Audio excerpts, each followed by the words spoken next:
우리가 지난주는 부활주일이었고 그 전주는 고난주간 종료주일이어서 우리가 2주 동안은 복음에 대한 설교를 잠시 쉬었습니다.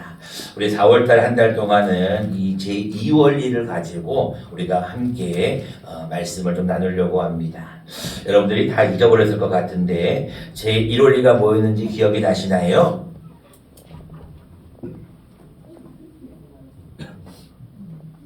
유일하게 알고 계신 분이 우리 강장로님인데 강장로님 대답을 안 하시니까 아무도 모르고 있는 것 같아요.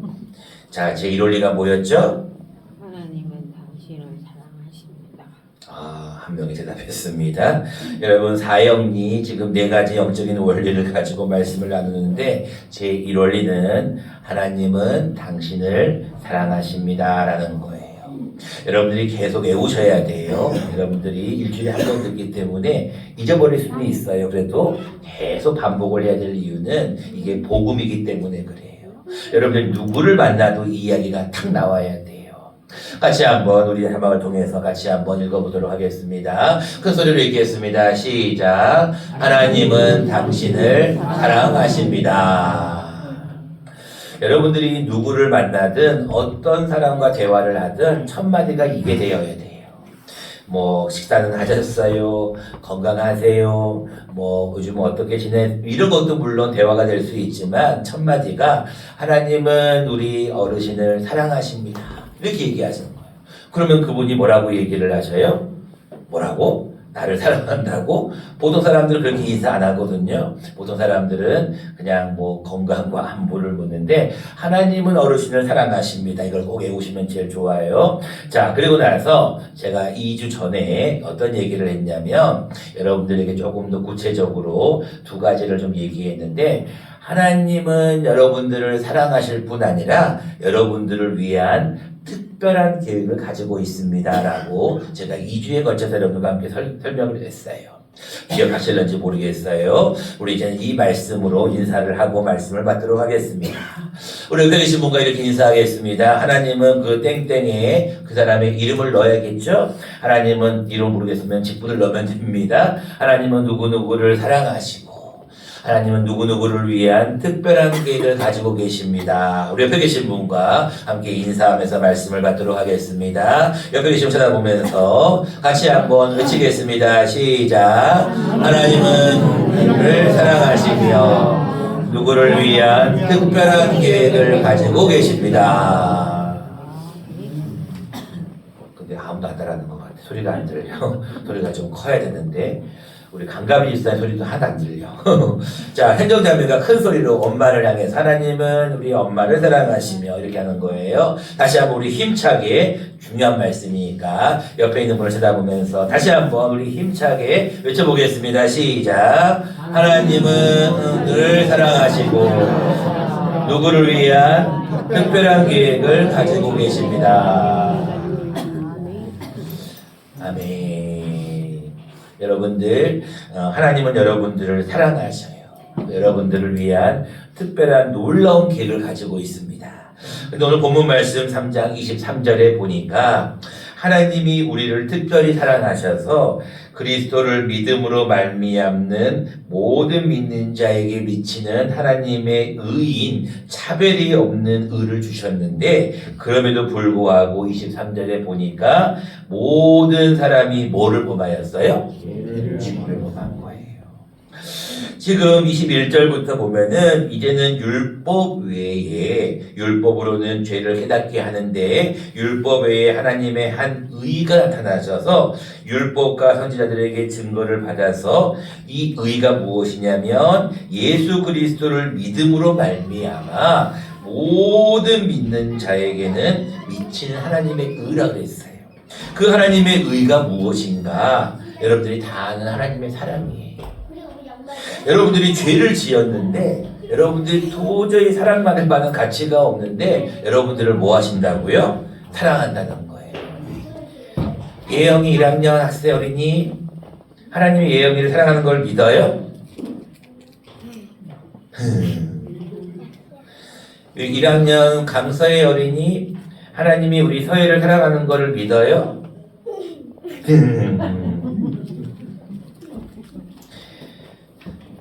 강지훈, 강지훈, 손지훈인데 손지훈 하나님은 우리 지훈이를 사랑하고 지훈이를 위한 특별한 계획을 가지고 있는 것을 믿어요? 뭐야? 어느 정도 큰 이제 남해한테 물어봐야지. 남해는 하나님이 남해를 사랑한다는 걸 믿어요? 웃어요. 여러분들이 하나님이 여러분들을 사랑한다는 것을 여러분들이 믿지 않으면 이 말씀이 여러분들에게 아무런 의미가 없어요. 예수 그리스도를 믿게 되면 그 믿음으로 말미암아 모든 믿는 자에게는 하나님의 의가 나타나요. 그 의가 무엇이냐면 우리 같이 한번 읽어보도록 하겠습니다. 여러분들이 이미 다 배운 말씀이기 때문에 같이 한번 읽어보도록 하겠습니다. 여러분들 외우시면 더 좋고요. 같이 한번 읽어보겠습니다. 여러분들 다 아는 말씀입니다. 자, 이제 뭐가 떨어지고 있어요. 자, 떨어지는 그 말씀 위에 하나님의 사랑의 말씀입니다. 요한복음 3장 16절이에요. 같이 한번 읽겠습니다. 시작. 하나님이 세상을 이처럼 사랑하사 독생자를 주셨으니 이는 저를 믿는 자마다 멸망치 않고 영생을 얻게 하려 하심이니라. 아멘. 여러분들 모든 사람이 죄를 범하여서 하나님의 영광에 이르지 못하였어요.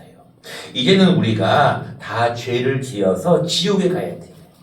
죄를 지으면 지옥에 가야 되는데 이 지옥에 가지 않는 유일한 방법 하나님의 의가 무엇이냐? 예수 그리스도를 모함으로 믿음으로 해요. 하나님이 세상을 이처럼 사랑하셨어요. 하나님이 당신을 사랑한다는 뜻이죠. 그래서 누구를 주셨다고요? 독생자를 주신 거예요. 이는 저를 모하는 자마다 믿는 자예요. 여러분들은 예수 그리스도를 믿습니까? 그래가지고는 어디 가서 가복교회 교인이라 그러면 안 돼. 여러분 지난주에 우리 연합 시찰 부흥회가 있었는데 우리 또 동해서의 남해가 또 출연을 해가지고 모든 사람들이 이제 다 알아버렸어요. 우리 작년 겨울에는 우리 군청 앞에서 트리 축제 때 우리 아이들이 나가서 잘 모르는 사람도 있었는데 이번에 우리 시찰의 모든 교회가 모든 어른들이 다 알아버렸어요. 아, 동해서의 남해. 우리 강사 이면희 목사님께서 마지막 날에 그러는 거예요. 우리 동해 왔어요. 동해 어디 있어요? 안 왔어요? 오늘 안 왔어요? 그 강사님이 동해 어디 있어요? 서해 어디 있어요? 뒤에 숨어 있어요. 자, 우리 이제 강사님도 알고 모든 교회들이 다 알았어요. 그래서 와, 우리 가북교회에 동해서의 남해가 있구나. 여러분들 근데 우리가 나가서요 171장 하나님의 독생자 예수 찬송을 찬송을 하는데 사람들이 얼마나 기쁘게 박수를 쳐줬는지 몰라요. 그때 여러분들 많은 분들이 크게 찬송을 했는데 여러분 크게 불러요. 말씀도 크게 읽으셔야 돼. 다시 한번 물어봅니다. 여러분 하나님이 여러분들을 사랑하시는데 여러분들은 예수 그리스도를 믿습니까? 아멘 아멘. 24절 말씀입니다. 그리스도 예수 안에 있는 속량으로 말미암아 하나님의 은혜로 값없이 의롭다 하심을 얻은 자가 되었어요. 그래서 25절에 보니까 이 예수를 하나님이 그의 피로써 무엇함으로? 믿음으로 말미암는 화목제물로 세우셨다는 거예요. 그러니까 여러분들이 하나님 앞에 하나님이 여러분들을 사랑하셨는데 여러분들이 그 사실을 믿어야 돼요. 믿으면 여러분들이 뭐를 얻는다고요? 영생을 얻는 거예요. 자, 이제 하나님의 사랑은 이렇게 놀라운데 우리에게 한 가지를 더 말씀하셨어요. 그것이 무엇이었냐면 하나님이 여러분들을 위한 계획이 있어요. 어떤 계획인지 같이 한번 자막을 통해서 함께 읽어보겠습니다. 시작. 내가 온 것은 양으로 생명을 얻게 하고 더 풍성히 얻게 하려는 것이라. 아멘. 여러분들이 예수 그리스도를 믿습니까? 라고 물어봤을 때 아멘 그랬어요. 예수 그리스도를 믿으면 어디를 가요? 천국에 가는 거예요. 예수 그리스도를 믿으면 어디를 안 가고 어디를 가냐면 지옥에 안 가고 천국에 가요. 여러분들 예수님이 오신 이유는 여러분들로 하여금 생명을 얻게 하고 더 풍성히 얻게 하려는 영생의 복을 주시기 위함이에요. 도둑이 오는 것은 도둑질하고 죽이고 멸망시키려는 거예요. 사탄은 끊임없이 여러분들 향해서 고소합니다. 야, 너가 무슨 예수 믿는 사람이야? 너 전도해 본 적이 있어? 너 예수님의 말씀대로 살아본 적이 있어? 너 하나님 앞에 잘 살고 있어? 끊임없이 우리를 정죄합니다. 근데 우리는 뭐라고 말씀을 해야 됩니까? 로마서 3장인데 조금 더 넘어가서 8장에 그리스도 예수 안에 있는 자에게는 결코 뭐가 없어요? 정죄함이 없어요. 이는 그리스도 예수 안에 있는 생명의 성령의 법이 죄와 무슨 법에서? 사망의 법에서 너를 뭐 하셨다? 해방하셨다는 거예요. 그래서 우리는 이제는 더 이상 죄의 올무에 빠질 필요가 없어요. 근데 구원파는 이렇게 얘기를 해요.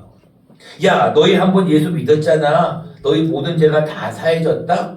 너희 더 이상 이제 예수님 제대로 믿을 필요가 없어. 너 구원 받았으니까 마음대로 해도 돼. 여러분, 그게 아니에요. 우리는 이미 얻은 구원도 있지만 우리가 앞으로 이룰 구원도 있어요. 여러분들, 이 구원으로 말미암아 우리는 계속해서 이 구원을 이루어 나가야 돼요. 한 번 이루었다고 해서 끝날 게 아니에요. 여러분, 한 번 목욕했다고 해서 몸이 또 안 더러워지나요? 아니잖아요. 또 더러워지잖아요. 마찬가지로 우리가 예수 그리스도를 믿음으로 천국에는 가요. 그 믿음이 있어요. 그런데 우리가 그 믿음을 자꾸 우리가 이게 희석이 되고 있다는 거예요. 쇠퇴가 되고 있다는 거예요. 그러니까 우리는 날마다 그 구원을 날마다 다시 한번 이루어 가야 돼요. 그래서 하나님은 우리에게 이런 계획을 말씀하시는 거예요. 내가 너희를 위한 특별한 계획이 있는데 너희가 좀 더 풍성히 얻게 하려는 거예요. 근데 사탄은 끊임없이 여러분들을 뭐라고 해요? 고소하고 고발하고 참소하고 여러분들 안에서 막 뭐라 그럽니다. 근데 25절 말씀을 볼까요? 하나님은 사탄이 우리를 향해 공격해오는 것을 보고 25절에 이런 말씀을 주고 있어요. 너무나 놀라운 말씀이에요. 이 예수를 하나님이 그의 피로써, 예수 그리스도의 피로써 믿음으로 말미암는 화목제물로 세우셨으니 이는, 그 다음 중요한 말씀이에요. 하나님께서 뭐 하시는 중에? 그냥 잡는 게 아니라 길이 참으시는 중에. 여러분들이 죄를 지어요. 여러분 하나님 뜻대로 살지 않아요. 여러분 하나님의 영광을 위해 살지 않아요. 그런데 하나님이 뭐 하신다고요? 길이 참으시는 중이에요. 그 다음 말씀이 더 중요하죠. 전에 지은 죄를 뭐 하심으로? 간과해 버리셔요.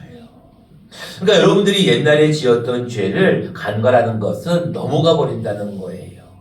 동의서에서 먼 것 같이 너희의 죄가를 용서해 버리시고 그냥 잊어버리신다는 거예요. 간과하심으로 자기의 의로우심을 나타내신 거예요. 이게 하나님의 특별한 계획이에요. 여러분들 하나님이 길이 참지 않으시면 여러분들 다 이 자리에 나올 사람 아무도 없어요. 이 자리에 나와 사는 예배 드릴 사람 아무도 없어요. 다 지옥 가야 돼요. 다 여러분들 죄를 지었기 때문에 벌을 받아야 돼요. 근데 하나님이 여러분들의 죄인 죄를 길이 참으시고 간과하심으로 여러분들이 오늘도 이 자리에 나왔다는 거예요. 자, 그래서 이제 오늘 우리에게 주시는 이제 말씀은, 그런데 하나님의 사랑과 계획을 알고 있는데 이 왜가 중요해요. 우리가 하나님이 우리를 사랑하시고 특별한 계획도 있고 하나님께서 길이 참으셔서 여러분들의 죄를 간과하시는데, 그런데 왜? 그 다음 말씀해 볼까요? 많은 사람들이 이 풍성한 삶을 살지 못하고 있을까요? 왜 하나님의 사람들조차도 이 풍성한 삶과 기쁜 삶과 감사의 삶을 살지 못할까요? 예수를 믿는다고 하면서도 기쁨이 없어. 여러분들, 제가 연합 부흥회 때 그랬잖아요. 둘째 날 여러분 옆에 분 한번 얼굴 한번 찾아보세요. 처음에는 막 재밌게 할 때는 막 웃다가 좀 말씀이 길어지고 말씀 중심으로 하면은 다들 얼굴이 이렇게 굳어 있어요.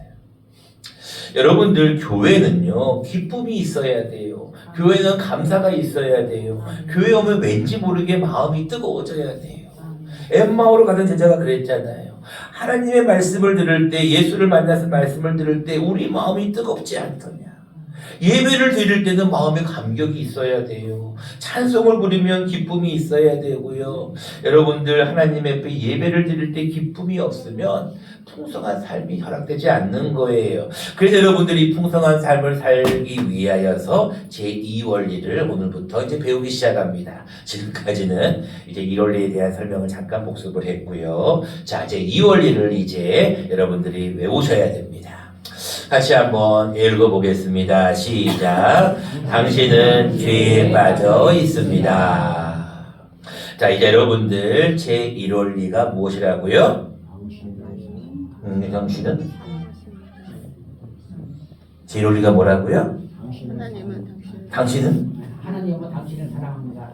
우리 김광수 집사님밖에 모르는 것 같아. 장로님들 세 분만 얘기해 볼까요? 제1원리가 뭐라고요?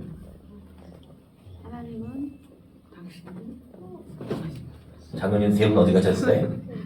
올로 장로님? 눈만 곰보. 장로님? 제 1원리가 뭐라고요?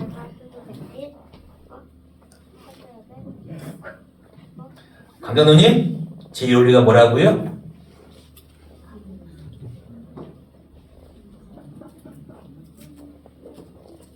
남장로님? 제 1원리가 뭐라고요? 하나님은 당신을 사랑하십니다. 오, 장로님 대표로 말씀해 주셨어요. 여러분들이 외우셔야 될 것들이 많은 것도 있지만 여러분들이 주민등록번호도 외우셔야 되고 전화번호도 외우셔야 되지만 아주 간단한 이 한 문장을 외우셔야 돼요. 여러분 권사님들에게 여쭤보겠습니다. 우리 5분의 권사님들에게 여쭤봅니다. 제 1원리가 뭐라고요? 하나님은 당신을 사랑하십니다. 다 알고 계셨군요. 근데 생각을 안 하셔가지고 자, 하나님이 당신을 사랑한다는 이 짧은 한 문장을 외우셔야 돼요. 여러분 이 한 문장을 여러분들 머릿속에 딱 갖고 있어야 누구를 만나도 얘기를 할 수 있는 거예요. 자, 첫 번째 제1원리는 뭐라고요? 하나님은 당신을 사랑하십니다. 자, 이제 오늘부터 한 달 동안 제2원리에 대한 설명을 쭉 해드릴 건데 제2원리는 뭐냐면 당신은 뭐에 빠져 있다고요? 죄에 빠져 있다는 거예요. 자, 여러분들이 이제 오늘 죄에 빠져 있는 우리 사람이라는 제목인데요. 모든 사람이 죄를 범하였다. 3장 23절 말씀입니다. 모든 사람이 죄를 범하였음에 하나님의 영광에 이르지 못하더니. 자, 이제 여러분들이 오늘 첫 시간으로 죄에 빠져 있다라고 했는데 죄가 무엇인가에 대해서 잠깐 설명을 드리려고 합니다. 자, 오늘 죄에 대한 말씀이 20절 말씀에 나옵니다. 20절 말씀을 먼저 보도록 하겠습니다. 그러므로 율법의 행위로 그의 앞에 의롭다 하심을 얻을 육체가 없나니 율법으로는 죄를 깨달음이니라 라고 나와 있어요. 자, 율법은 뭐를 하게 한다고요? 죄를 깨닫게 해준다는 거예요. 여러분 율법이 무엇인가 어려울 수가 있어요. 율법은 구약 성경이다라고 이해하시면 좋아요. 다시 말하면 율법, 구약 성경은 우리에게 이렇게 하면 죄가 된다, 이렇게 하면은 잘못된 거다라고 계속해서 우리에게 죄에 대한 말씀을 하고 있어요. 죄가 너무나 많기 때문에 여러분들에게 이것죄를 다 얘기할 시간이 없어요. 한 가지만 원리를 말씀을 드립니다. 죄란 여러분들이 한 가지 기억하셔야 돼요. 하나님을 떠나 있는 것이 죄예요. 간단합니다. 죄란 뭐라고요? 하나님을 떠나 있는 게 죄예요. 그래서 23절 말씀을 다시 한번 보시면 모든 사람이 죄를 범하였음에 하나님의 영광에 이르지 못하는 거예요. 여러분들이 죄를 지으면 하나님의 영광에 이를 수가 없어요. 하나님을 떠나게 돼요. 그 여러분들 죄인들은요, 하나님을 좀 믿으세요 라고 하면 절대로 안 믿습니다. 제가 사전선거 참관인으로 자격으로 잠깐 이틀 동안 한 6시간 정도를 잠깐 투표 장소에 가봤어요. 제가 사실 한번 해보고 싶었던 그런 일이기도 했어요. 이유는 우리 가북에 있는 인구 1280명 정도 되는 사람들의 얼굴을 좀 보고 싶었어요. 저는 이제 오일에 있지만 이 가북에 있는 전체 사람들이 어떤 사람들인가. 그래서 제가 참관을 하면서 가만히 봤어요, 사람들을. 이번에 한 300~400명 정도가 사전선거를 참여했는데 제가 그분들을 보면서 공통점을 발견했어요. 어떤 공통점을 발견했냐면 예수를 믿는 우리 박 권사님과 조 권사님도 오셨고 또 예수를 잘 믿는